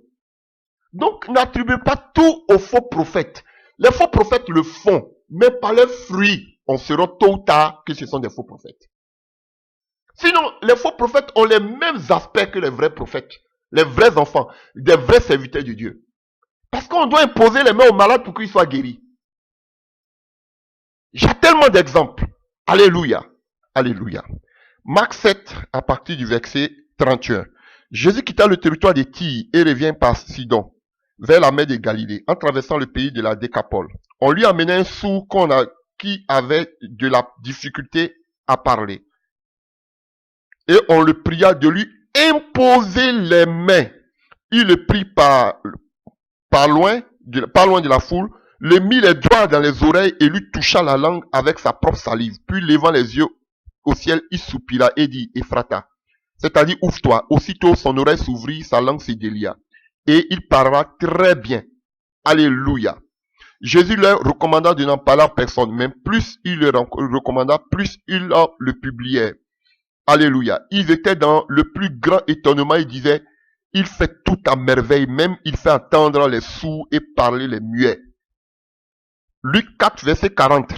Après le coucher du soleil, tous ceux qui avaient des malades atteints de diverses maladies les lui emmenèrent. Il imposa les mains à chacun d'eux. Vous avez vu, à tous, Jésus a imposé les mains. Il n'a pas dit, oh, Paul dit, attention, faut pas vite imposer les mains. Il imposait les mains à chacun d'eux et il les guérit. Les démons aussi sortis de beaucoup de personnes, en criant et en disant, tu es le Christ, le Fils de Dieu. Mais il les menaça et ne leur permettait pas de parler, parce qu'il savait qui était le Christ. Alléluia. Vous avez vu? Donc, il y a tellement de passages, chers frères et sœurs. Luc 13, à partir du verset 10. Jésus enseignant dans la synagogue le jour du sabbat. Et voici, il y avait une femme possédée d'un esprit qui la rendait infime depuis 18 ans. Elle était courbée et ne pouvait aucunement se redresser. Lorsqu'il la vit, Jésus lui adressa la parole et lui dit, femme, tu es délivrée de ton infimité. Il pouvait s'arrêter là. Lui dit simplement, tu es délivré de ton infimité. Mais regardez ce qui continue. Et il lui imposa les mains. À l'instant, elle se redressa et glorifia Dieu. Frère, on sait qu'il y a les faux prophètes qui imposent les mains. Mais frère, tout véritable serviteur de Dieu doit imposer les mains. Paul n'a jamais dit de ne pas imposer les mains. Il dit, chers frères et sœurs, il dit, ne le fais pas avec précipitation. Il donnait conseil à son fils. Sinon, autrement dit, tous les anciens qui lui ont imposé les mains, peut-être Timothée était possédé. Alléluia. Parce que ça, là, si on ne parle pas de ça aujourd'hui, demain, peut-être, ils vont nous voir dans une vidéo en train d'imposer. Bon, moi, je n'ai même pas publié tout ce que le Seigneur... Alléluia. Demain, ils vont vous voir peut-être en train de faire imposer les mains aux gens. Ils vont dire, ah, vous voyez comment il impose les mains aux gens, c'est un faux serviteur de Dieu. Non, frère. Je vous dis toujours, vous êtes trop cartésien. Alléluia. Matthieu 9, à partir du verset 18. Tandis qu'il leur adressa ces paroles, voici, un chef arriva se prosternant devant lui et dit, ma fille est morte il y a un instant, mais viens, impose-lui les mains et elle vivra. Jésus se leva et le suivit avec ses disciples. Alléluia. On parle ici de Jairus. Alléluia. Donc vous voyez, donc c'était une coutume. Imposition des mains. Viens, tu vas lui imposer les mains. C'est même pas Jésus qui a dit, viens, tu vas lui imposer les mains.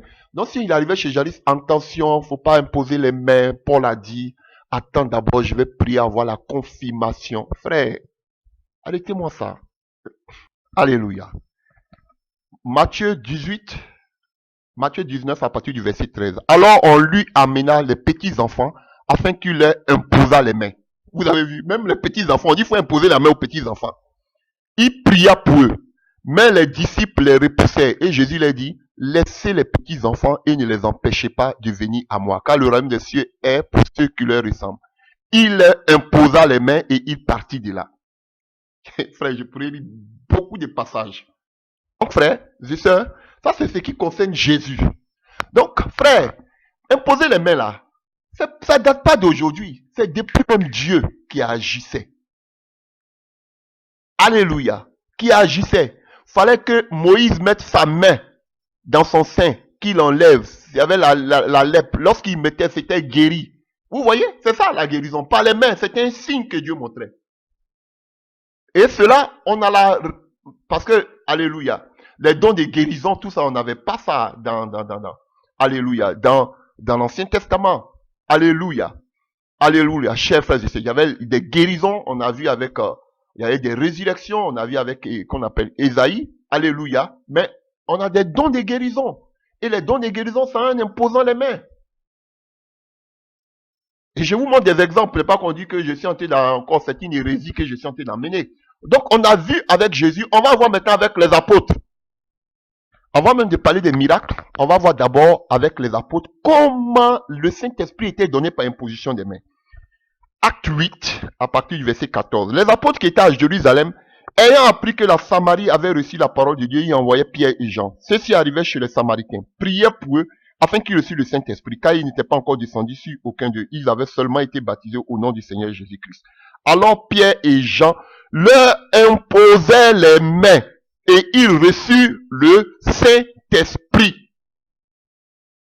Lorsque Simon vit que le Saint-Esprit était donné par l'imposition des mains des apôtres, il a offert de l'argent en disant, accordez-moi aussi le pouvoir afin que celui à qui j'imposerai les mains reçoive aussi le Saint-Esprit. Un faux prophète. Un magicien. Mais le Saint-Esprit était donné par imposition des mains. Frère, on peut faire là pour que les gens soient baptisés du Saint-Esprit. On impose les mains. Moi particulièrement, je rends mes témoignages. Par imposition des mains, des gens ont reçu le Saint-Esprit. Il y a beaucoup de personnes aussi à qui je n'ai pas imposé les mains. Alléluia. Pour qui je priais sans imposer les mains, mais qui recevaient le Saint-Esprit. Personnellement, sans que je leur impose les mains. Mais ils peuvent recevoir aussi le Saint-Esprit en imposant les mains. C'est biblique. Vous voyez tout en sorcier. Alléluia. Ce n'est pas le seul passage. Alléluia. Donc on voit que le Saint-Esprit, on le recevait en imposant les mains. Alléluia. Voyons encore un autre passage. Dans le livre des Actes 19. Alléluia. Vous connaissez ce passage.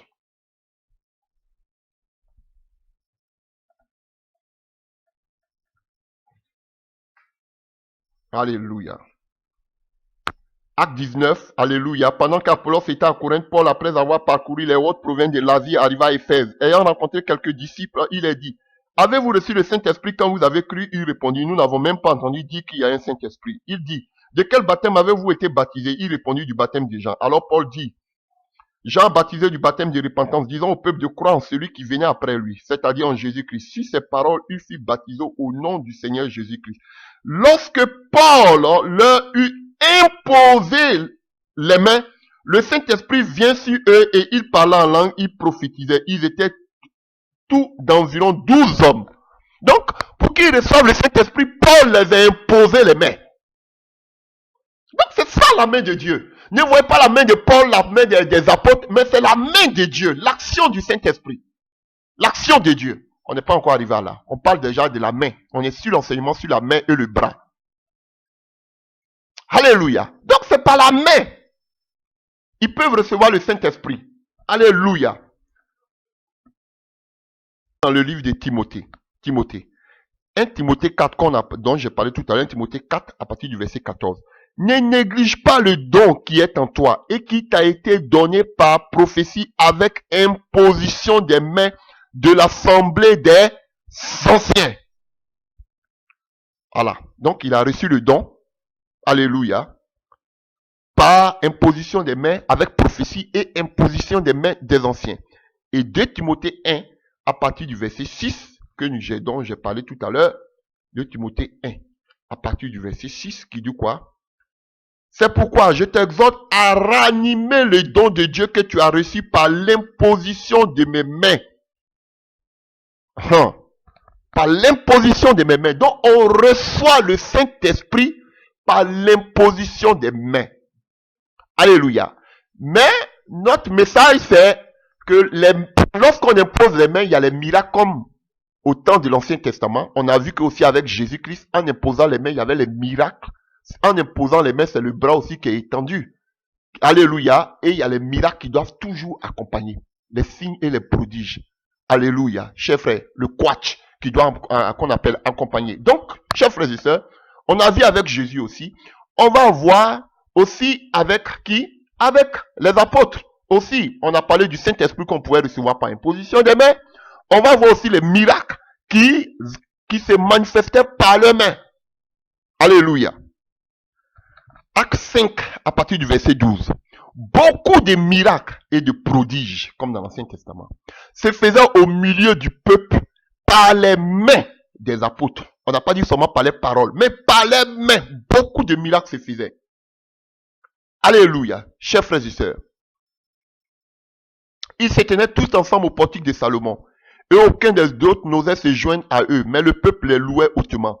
Le nombre de ceux qui croyaient au Seigneur, hommes et femmes, s'augmentait de plus en plus, en sorte qu'on apportait des malades dans les rues, qu'on les plaçait sur les lits et des couchettes, afin que lorsque Pierre passerait, son ombre au moins couvrit quelqu'un d'eux. La multitude accourait aussi des villes voisines à Jérusalem. On amena les malades et les gens tourmentés par des esprits impurs. Tous étaient guéris. Pourquoi? Parce qu'il les imposait les mains. Voilà. C'est pas magie. C'est biblique. Laissez les faux prophètes. On sait qu'ils sont là. Alléluia. Donc, beaucoup de miracles par les mains des apôtres. Il ne peut pas avoir de miracles sans les mains que tu imposes. Allons-y. Acte 13. À partir du verset, alléluia. À partir du verset 8.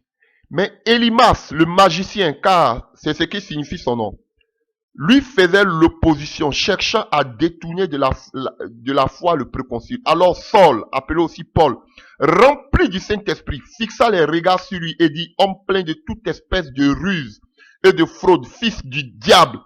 Paul, là, il appelait beaucoup de gens les fils du diable. Hein.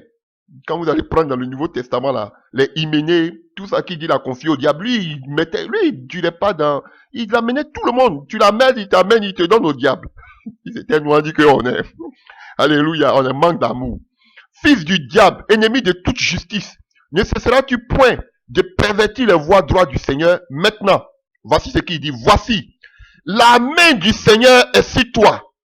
Vous voyez, il parle de la main de Dieu. La main de Jésus, la main de Dieu est sur toi. La main du Seigneur est sur toi. Alléluia, il parle de la puissance. Tu seras aveugle pour un temps, tu ne verras pas le soleil. Aussitôt, l'obscurité et les ténèbres tomba sur lui. Et il cherchait en tâtonnant des personnes pour le guider. Alors le proconsul, voyant ce qui était arrivé, crut, étant frappé de la doctrine du Seigneur. Quand il a vu ça, maintenant le proconsul s'est converti.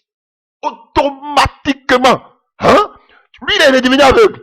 Automatiquement. C'est ça, le miracle. Ça amène la conversion. Que vous voulez pas. Non, il doit pleurer sur les péchés. Dans mon ami, dans la Bible, là, c'est par les miracles que les gens se sont convertis. Après, nous avons parlé des péchés de nouvelle naissance. Alléluia, chers frères et sœurs. Vous voyez? Donc, il dit la main du Seigneur est sur toi. La puissance, et quand il y a la puissance de Dieu, automatiquement, il y a le quash qui agit automatiquement. La démonstration, les prodiges et les miracles. Acte 11, à partir du verset 19. Acte 11, à partir du verset 19. Ceux qui avaient été dispersés par la persécution survenue à l'occasion d'Étienne allaient jusqu'en Phénicie, dans l'île de Chypre et Antioche, annonçant la parole seulement aux Juifs. Et il y eut cependant parmi eux quelques hommes de Chypre et de Cyrène qui étaient venus à Antioche, s'adressant aussi aux Grecs et leur annonçant la bonne nouvelle du Seigneur Jésus. La main du Seigneur était avec eux et un grand nombre de personnes crurent et se convertirent au Seigneur. Vous avez compris, chers frères et sœurs? On dit la main du Seigneur était avec eux. Ça veut dire la puissance de Dieu, la puissance du Seigneur était avec eux. Quand tu annonces la bonne nouvelle, la puissance de Dieu est avec eux. Frère, on n'a pas magnifié ici, mais sûrement quand on parle de la main, la puissance, la main de Dieu était sur eux, du Seigneur était sur eux, on fait allusion aussi à la démonstration, les miracles et les prodiges qui les accompagnaient, les guérisons, les délivrances. Voilà. Donc tu ne peux pas annoncer l'évangile de Dieu, de Jésus-Christ, et puis il n'y a pas le bras de Dieu qui t'accompagne. La main de Dieu qui t'accompagne. Acte 14, à partir du verset 1. À Icône, Paul et Barnabas entraient ensemble dans la synagogue des Juifs, et ils parlaient de telle manière qu'une grande multitude de Juifs et de Grecs crurent. Mais ceux des Juifs qui crurent point excitaient et aigrirent les esprits des païens contre les frères. Ils restaient cependant assez longtemps à Icône, parlant avec assurance, appuyés sur le Seigneur qui rendait témoignage à la parole de sa grâce et permettait qu'il se fît par leurs mains des prodiges et des miracles. La population de la ville se divisa. Les uns étaient pour les Juifs, les autres étaient pour les apôtres. Alléluia. Vous avez vu, chers frères et sœurs, à cause de ce qu'ils voyaient, on dit que par les mains là, alléluia, Barnabas et Paul, on voyait que Dieu faisait par leurs mains des prodiges et des miracles. On n'a pas dit par leur bouche, c'est par leurs mains. Frère, on impose les mains. Arrêtez-moi ça. Acte 19 à partir du verset 11. Et Dieu faisait des miracles extraordinaires par les mains de Paul, au point qu'on appliqua sur les malades les linges ou les mouchoirs qui avaient touché son corps, et les malades, les maladies les quittaient et les esprits marins sortaient. Voilà. Des miracles extraordinaires. On n'a pas dit par la tête ou bien par les pieds de Paul, mais par les mains. Parce que les mains, c'est l'image de la puissance de la main de Dieu. Alléluia. Chers frères et sœurs. Et c'est la promesse pour tout le monde. On a vu Jésus, on a vu les apôtres. Maintenant, c'est pour toute l'église. Alléluia. Vous connaissez tous ce passage. Alléluia. Connaissez tous ces passages. Allons-y ici. Alléluia. Marc 16, verset 17. Voici les miracles qui accompagneraient ceux qui auront cru. Maintenant, au nom de Jésus, ils chasseront les démons, ils parleront de nouvelles langues, ils saisiront des serpents. Et s'ils boivent de quelques breuvages mortels, il ne leur fera point de mal. Ils imposeront les mains aux malades et les malades seront guéris. Ça, c'est non seulement pour les apôtres, mais c'est pour toute l'église, tous les chrétiens. On a appelé imposer les mains. Parce que c'est pas les mains. Ce n'est pas notre main, mais c'est la main de Jésus. Frère. Et vous allez voir que c'est par les maîtrissures de ces mains que nous sommes guéris. Oh, alléluia. Frère, oh, alléluia. Quand Thomas est arrivé, il n'était pas avec les autres apôtres. Mais quand Thomas est arrivé, il a demandé au Seigneur Jésus, je veux voir seulement une seule chose. Oh, alléluia. Je veux voir le yad. Si je ne vois pas les clous, alléluia, de qu'on appelle la paume de tes, je sais pas, la paume de tes mains ou bien de tes mains. Il s'est pas intéressé aux pieds, chers frères et sœurs, mais il s'est intéressé à la main de Dieu parce qu'il savait que de la main sortait la puissance. Lui, c'est là il veut voir. Et Jésus lui présente pas les pieds, Jésus lui présente les mains. Il dit, mets tes doigts dedans. Tu es trop incrédule. Tu es incrédule. Tu veux voir la puissance de Dieu. Mets tes mains dans mes mains. Tu vas démontrer la puissance de Dieu. Si tu mets tes mains dans les mains de Dieu, de Jésus, frère, tu verras que ça va briser ton incrédulité. Et tu pourras opérer des miracles en mon nom. Et par ma main. Alléluia, chers frères et sœurs. Il voulait voir seulement le yad. Il voulait voir cette lettre, cette consonne qui a amené à l'existence tout ce qui n'existe pas. La plus petite lettre de l'alphabet grec et hébraïque. La 10e lettre de l'alphabet hébraïque. Mais qui est la plus petite des lettres. Alléluia, comme un point. Mais qui est la plus puissante. La main de Dieu. Alléluia. Donc ici, toute l'église, on vous dit pas aussi d'aller imposer les mains à pêle-mêle. Non. Mais on veut dire que c'est la promesse de l'église. Alléluia. Chers frères et sœurs, comment ils vont être guéris si on ne leur pose pas les mains? Vous savez combien de personnes à qui les apôtres ont imposé les mains? S'ils devaient savoir d'abord quelle est la vie. Alléluia. C'est Paul qui donnait un conseil à son fils. Jésus n'a pas dit à toute l'église, méfiez-vous avant d'imposer les mains. Vous savez combien d'impudiques à qui on impose les mains qu'on appelle dans les croisades? Combien de magiciens à qui on impose les mains dans les croisades? Ils sont nombreux. Donc si on doit imposer les mains à chacun, on doit réfléchir d'abord. Jésus, est-ce que je lui impose les mains? Jésus, est-ce que je lui impose pas les mains? Jésus, est-ce que je lui impose les mains? Mes amis, arrêtez cette incrédulité.